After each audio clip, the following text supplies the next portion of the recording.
Hello, friends. Good evening.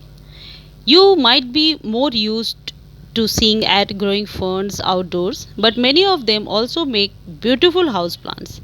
They add lushness and unbeatable texture to any room, as long as you provide them with enough light, water, and humidity.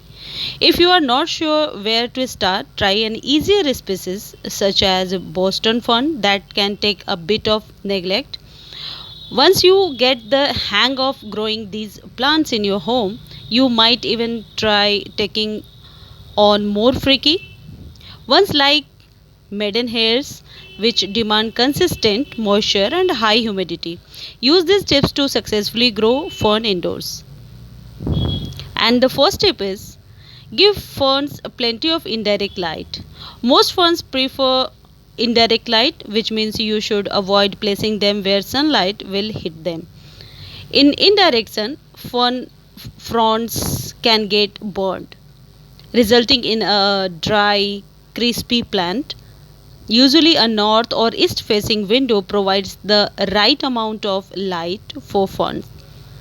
But if you see your plant turning yellow and not growing much, it likely isn't getting enough light. If you need to supplement the natural light your ferns are getting, try using a grow light on them for a few hours a day to supplement. And second tip is they like the same temperatures you do. You likely keep your home at about the same temperatures that most indoor ferns need. These plants do best when the daytime temperature ranges from 65 to 75 Fahrenheit and about 10-degree cooler at night. Most ferns you will find as houseplants hail from tropical or subtropical regions, so they will start to suffer when temperatures dip lower than 50 Fahrenheit in winter. Make sure your ferns aren't too close to a window or door where cold drafts might hit them. Protect them from any sudden temperature changes in the opposite direction by keeping ferns away from fireplaces, air vents, and other heat sources too. And tip number 3 is provide consistent water and humidity. If you have always got the urge to water your houseplants, fern will do well under your care. They like evenly moist soil, so try not to let them completely dry out between waterings. There are some expectations such as brake fern, rabbit's foot fern, and Japanese holy fern, which don't mind drying out between waterings. To figure out if you should add water, stick your finger into the soil about an inch deep.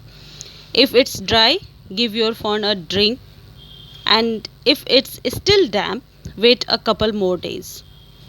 Most tropical ferns also love high humidity. They naturally do well in bathrooms thanks to steamy showers, but you can also mist their foliage with room temperature water once or twice a day.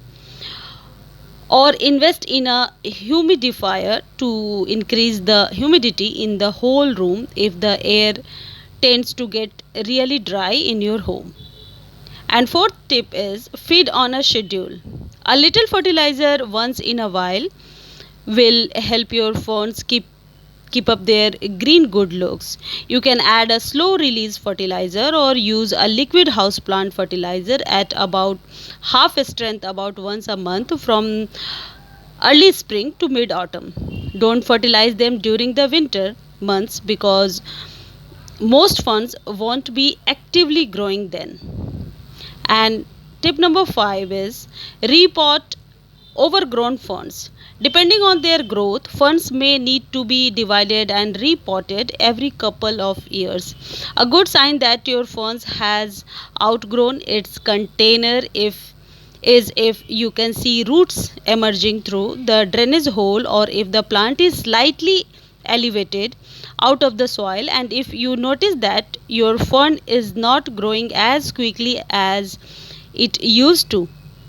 Try dividing it in half with a garden trowel before repotting so the plant's root can spread out more. The best time to divide indoor ferns is in spring when they are ready to start producing fresh new growth again. So here there is 5 tip for your fern plant. If you like this content, please like, share and subscribe my channel.